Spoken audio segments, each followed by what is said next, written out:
Kenapa narasi umur ini muncul pada saat ada seorang Gibran? Padahal kalau kita bicara politik dinasti, PDIP juga melakukan politik dinasti.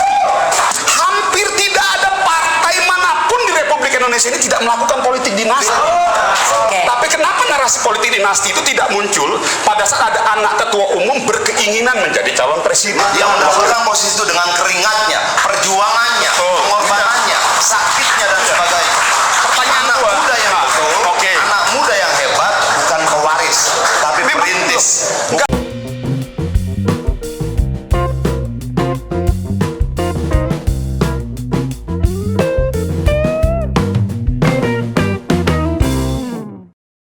Assalamualaikum warahmatullahi wabarakatuh. Shalom, Om Swastiastu, Nama Budaya, Salam Kebajikan, Salam Sejahtera bagi kita semua. Rahayu Rahayu. Kembali lagi dengan saya di sini, Leonardo Sirait, di channel kesayangan kita, Sirait Media. Oke teman-teman, kali ini kita akan membahas tentang orang-orang yang suka nyinyir, yang suka masih membahas tentang problemika gitu ya sampai sekarang. Padahal sebentar lagi Mas Gibran mau dilantik gitu ya, tapi masih ada pokoknya golongan ataupun kelompok ataupun segelintiran yang masih nyinyir masalah Mas Gibran ya.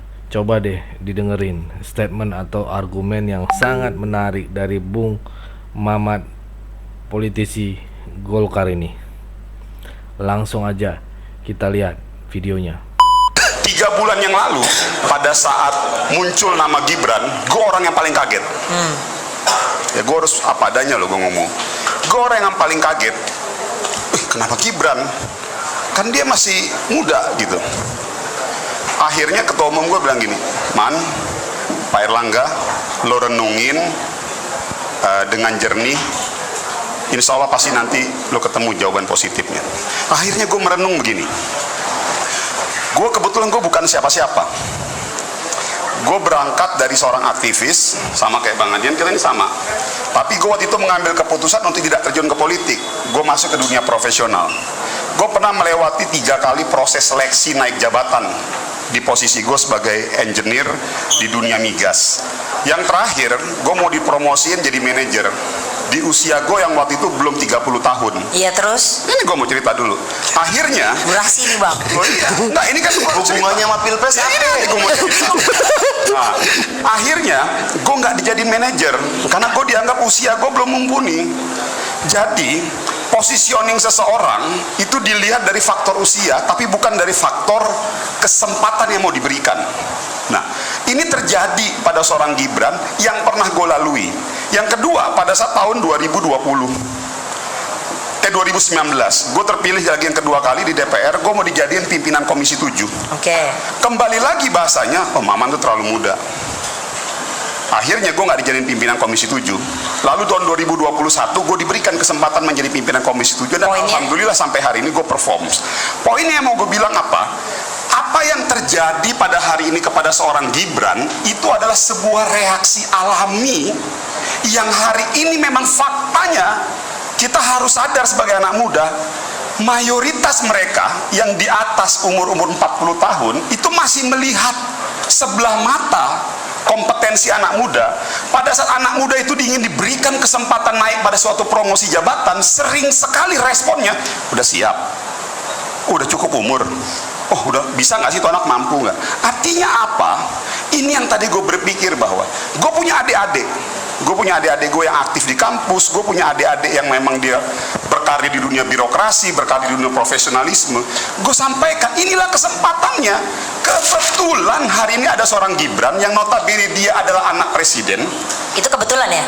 Dia mendapatkan, kalau orang mau bilang bahwa dia mendapatkan privilege ataupun tidak, tapi hari ini Gibran diberikan kehendak zaman untuk menjadi calon wakil presiden yang faktanya dia akan menjadi pendobrak regenerasi kepemimpinan di Indonesia. Pertanyaan gue gini aja Bang. Gimana Pak?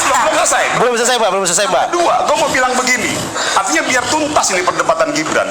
Artinya apa? 80 juta anak-anak Indonesia, anak-anak muda Indonesia harus memanfaatkan Gibran. Karena gue yakin 5 tahun ke depan perdebatan wacana publik pasti akan mengarah kepada bagaimana memberikan kesempatan sebesar-besarnya kepada anak-anak muda di seluruh Indonesia.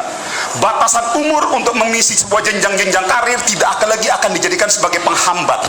Yang betul-betul akan dilihat adalah apakah anak-anak muda itu memiliki kesempatan dan kemampuan, terlepas dari umurnya berapapun, dia harus diberikan kesempatan untuk memegang sebuah posisi. Artinya, ijtihad politik yang kita lakukan di Partai Golkar hari ini dengan mendorong Gibran menjadi calon wakil presiden, itu adalah ijtihad politik yang mungkin kontroversial. Tetapi gue meyakini 1 bulan ke depan 80 juta anak Indonesia akan melihat dan menjadikan Gibran sebagai simbol pendobrak regenerasi kepemimpinan di semua lini. Oke, itu menurut versinya Bang Maman. Berarti bagi Bang Maman, berarti bagi Bang Maman adalah ada harapan juga bagi anak-anak muda di luar sana bisa menjadi seorang pemimpin. Ini bertolak belakang dengan Bang Adian tadi. Apa contoh Maman tuh nggak apple to apple. Dia cerita pengalaman hidupnya di perusahaan swasta. Yang jelas-jelas itu kepentingannya kapital. Iya dong, kepentingan modal. Lalu dia sandingkan dengan contoh tentang republik, yang sebenarnya kita tidak berbicara tentang siapa yang memodali republik ini. Dari contoh itu saja tidak apple to apple. Terus kedua, kalau kita bicara kesempatan buat anak muda, ada bupati loh 27 tahun, man. Dito itu 32 tahun loh, gitu loh. Ada bupati umur 27 tahun, ada menteri umur 30 tahun, ada 21 kepala daerah di bawah usia 40 tahun. Lalu lu anggap semua itu tidak pernah ada gitu? Bahwa semua itu bukan anak muda? Problemnya kan tidak di usia. Iya. Itu loh. Problemnya kemudian dulu 2 undang-undang pemilu sebelum undang-undang 2017 ini, dua-duanya itu 35 tahun. Undang-undang pemilu sebelumnya 35 tahun, sebelumnya lagi 35 tahun, baru berubah menjadi 40 tahun di 2017. Dan ketika 2017 diketok 45 tahun, 2018 nggak ada yang persoalkan. 2019 tidak ada yang persoalkan. 2020 nggak ada yang persoalkan. 2021 tidak ada yang persoalkan. 2023 itu menjadi persoalan. Itu loh. Apakah problem anak muda baru muncul di tahun 2023? Enggak. Sebelumnya sudah ada problem-problem seperti ini, walaupun dalam sistem ketatanegaraan kita buka ruang itu. Makanya ada bupati 27 tahun, makanya ada menteri dari Golkar 32 tahun. Apakah itu semua bukan berarti negara ini membuka ruang politik besar buat anak muda? Iya dong. Itu contoh-contoh yang tidak bisa kemudian kita gugurkan hanya karena persoalan Gibran. Tidak, fair saja. Oke, dia undang-undang pemilu itu digugat tidak untuk anak muda, tapi untuk Gibran. Clear? Enggak. Oke, masuk ke respon. Jangan gunakan gini loh. Lu memang politisi. Politisi bisa memanfaatkan apapun, tapi jangan manfaatkan juga nama anak muda untuk kepentingan satu orang. Jangan. Jangan rubah undang-undang untuk kepentingan satu orang. Jangan. Pertanyaannya gini, kalaupun undang-undang itu, ini bisa gini, terus problemnya di mana kalau kita ingin menjadikan Gibran sebagai alat? Bukan sebagai simbol. Problemnya bahwa adalah begini, bahwa memang ada dominasi, sudah ada anak-anak adik-adik kita yang umur 27 tahun, 30 tahun, 35 tahun, bahkan kita punya Menpora umur 32 tahun, ya itu fakta. Tapi yang lagi mau kita lakukan adalah akselerasi percepatan perubahan narasi. Kita nggak ingin lagi misalnya ada kepala dinas di daerah nih misalnya, oh lo mau jadi kepala dinas karena umur lo masih 30 tahun, nanti dulu deh, lo belum memenuhi syarat gitu. Yang mau kita dorong adalah percepatan akselerasi pergantian regenerasi. Ini yang kita lihat dari simbol seorang Gibran. Terlepas, gue selalu bilang dalam beberapa kesempatan diskusi, terlepas dari kontroversinya, terlepas dari proses kontroversinya seperti apa. Lu meniadakan bupati yang 27 tahun. Lu meniadakan anak muda lain yang bukan anak siapa-siapa, yang mendapatkan posisi itu dengan keringatnya, perjuangannya, pengorbanannya, sakitnya dan sebagainya. Pertanyaan anak muda yang anak muda yang hebat bukan pewaris, tapi perintis. Nggak ada. Bukan pelapor, tapi pelopor. Itu anak muda kita harapkan. Kita mau tanya, oke, bukan masuk anak ya. muda yang kemudian masuk mendapatkan kesempatan karena merubah peraturan. Jangan, man. Sekarang gue masuk. Jadi presiden paling kenapa narasi ini tidak muncul pada saat kita ingin mendorong misalnya si A menjadi bupati? Kenapa narasi umur ini muncul pada saat ada seorang Gibran? Padahal kalau kita bicara politik dinasti, PDIP juga melakukan politik dinasti, Golkar juga melakukan politik dinasti, Nasdem juga melakukan politik dinasti, Demokrat juga melakukan politik dinasti. Hampir tidak ada partai manapun di Republik Indonesia ini tidak melakukan politik dinasti. Kenapa narasi politik dinasti itu muncul pada saat ada satu orang yang notabene dia adalah anak presiden? Tapi kenapa narasi politik dinasti itu tidak muncul pada saat ada anak ketua umum berkeinginan menjadi calon presiden, calon wakil presiden?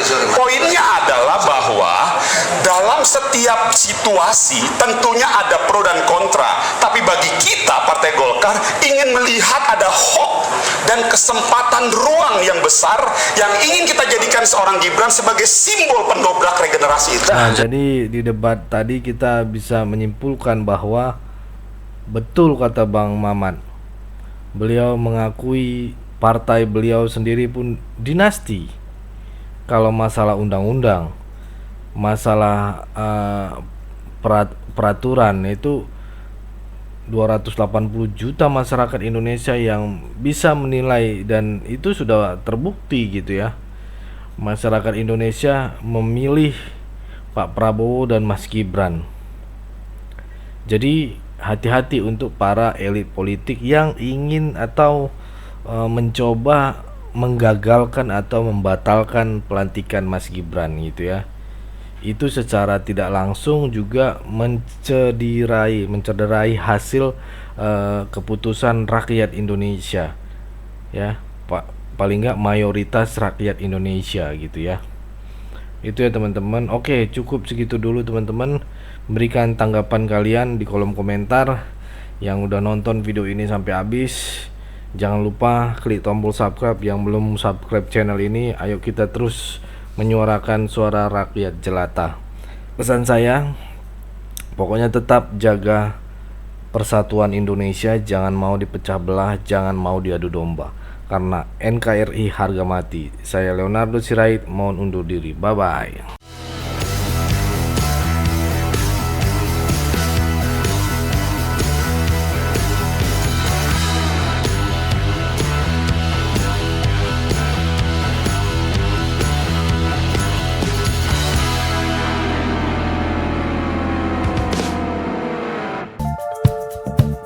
Kawan-kawan yang mau mendukung Sirait Media, boleh melalui rekening ini, dan bisa melalui Kris Mobile Banking ini.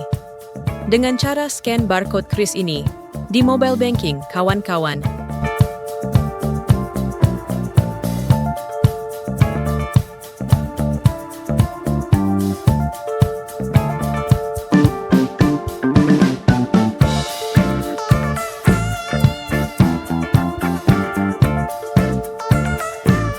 Dan jangan lupa juga mendukung pelayanan di yayasan kami melalui rekening ini dan bisa melalui Kris Mobile Banking ini. Dengan cara scan barcode Kris ini di mobile banking, kawan-kawan. Berapapun itu sangat berguna bagi pelayanan kami. Mari terus kita suarakan suara rakyat jelata dan terus berdampak bagi Indonesia. Terima kasih.